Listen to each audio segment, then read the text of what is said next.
Behold the 72 demons of Solomon. Meet Raum, number 40 out of 72. They say some demons tempt, some corrupt, some whisper. Raum does not whisper, Raum ruins. He is the spirit you feel, not at the beginning of a fall, but in the moment you realize there is nothing left to save. In the Ars Goetia, Raum is named a Great Earl of Hell, commanding 30 legions of spirits. He first appears, they say, as a crow, a black shape on a broken wall, watching the world with cold, glassy eyes. If commanded, he can take the form of a man, tall, lean, sharp-featured, with a cloak that moves like ragged wings. But whether bird or human, the feeling is the same. He looks at what you have built and weighs how quickly it could be taken away. His name is often translated as Raum, a word that in some tongues touches the idea of space, room, emptiness. It fits. Raum is the demon of empty places.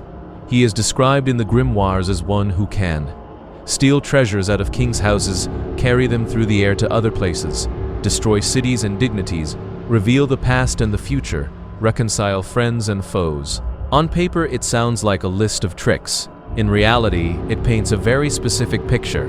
Raum is the one who rips the heart out of power. He takes what you thought was secure, wealth, status, relationships, structures of trust, and shows how quickly they can go hollow. If you could walk through his domain in hell, you would not find a pit of fire or a forest of spears. You would walk through a broken capital. Imagine a city that was once magnificent.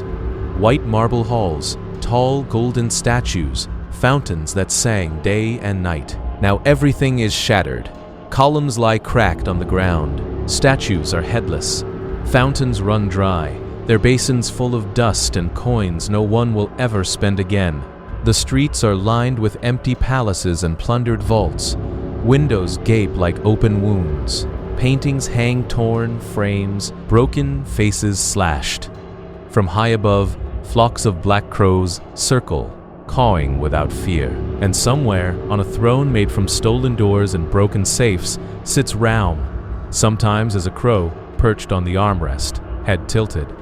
Sometimes as a man with a crow's shadow, his cloak spread around him like wings. He does not scream.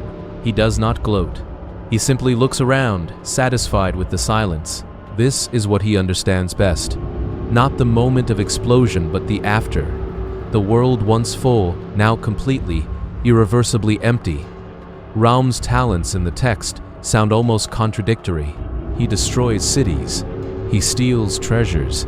He ruins dignities. And yet, he can also reconcile enemies and friends. What does that mean? To understand, you have to look at his pattern. Raum is the demon of extremes, collapse and clarity. When he tears something down, he does it completely. A kingdom loses not just money, but honor. Not just buildings, but reputation.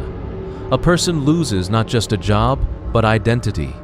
Not just a relationship, but the illusion of who they were in it. What remains afterward is a bitter kind of honesty.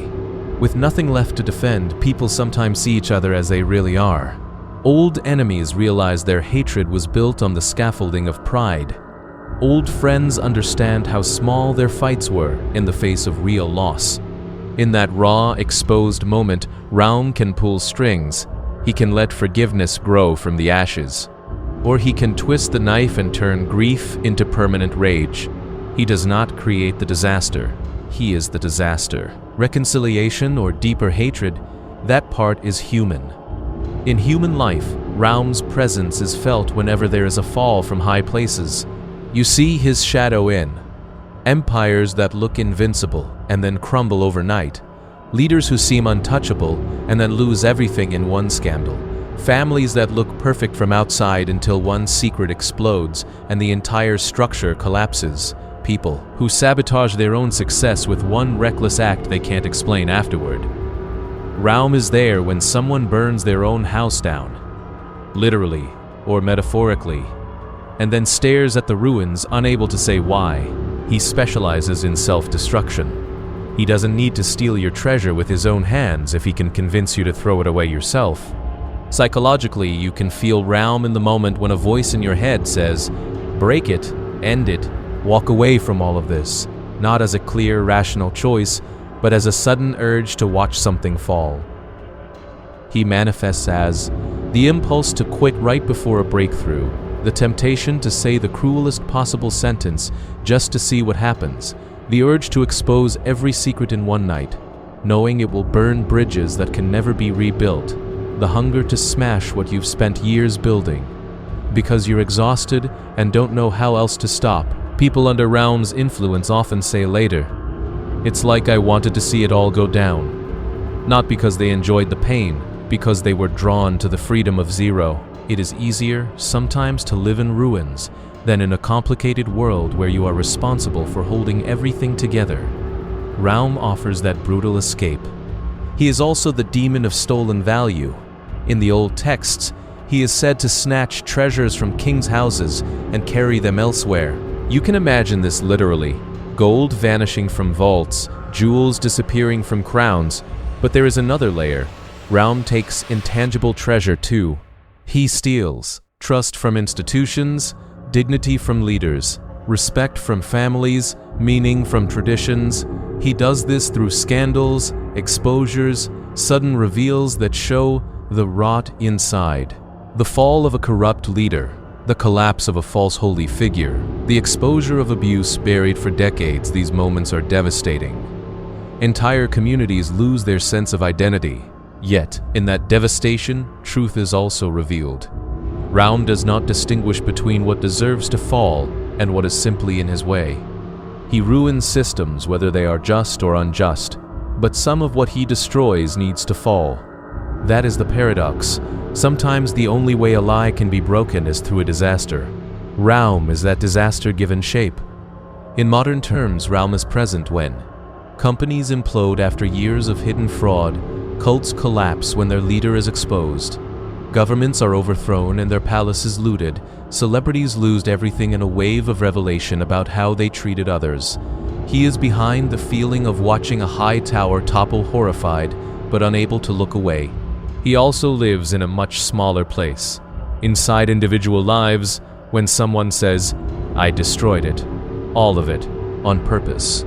Like all strong shadows, Raum points to a deeper truth. He shows how fragile human structures are. Money can vanish. Reputation can turn in a day.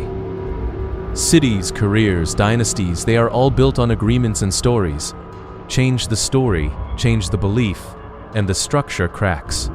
He is the reminder that anything built only on fear, greed, image, denial will eventually fall, whether by his talons or by time. He is not the only one who causes ruin. Life itself does that, but he sits in the pattern, embodying it. Is there a way to resist Raum? Not by pretending nothing can ever collapse. He laughs at that. The only resistance is consciousness. To ask yourself, what have I built my identity on? What am I terrified to lose? What would happen if this role, this job, this status, this relationship vanished tomorrow? Would I still know who I am? Raum feeds most easily on those who have no answer, except the thing they are clinging to. If your entire soul is tied to one structure, then when that structure shakes, you crumble. If you have roots deeper than your throne, your title, your house, his claws, find less to tear. He cannot stop earthquakes, but he finds less joy where people are anchored in something he cannot steal. Integrity, self-knowledge, the ability to rebuild. These are the things he cannot carry away in his beak. So who is Raum in the end? He is the Earl of Ruin, the crow on the kingdom's wall, the thief of treasures and titles, the spirit of self-sabotage and sudden collapse. He is there when cities burn, when thrones crack, when fortunes vanish, when a person throws their life into the fire just to see what will be left. He is not the devil of temptation that offers pleasure. He is the demon of the after, the dark quiet once everything has fallen. And if you ever find yourself standing in that quiet, in the ruins of what you were sure would last forever, you might feel a black shape watching from a distance, head tilted, as if asking, "Now that everything is gone, who are you really?" That question is Raum's true power. Destruction is only the first act. What you do with the emptiness that follows, that part is still yours.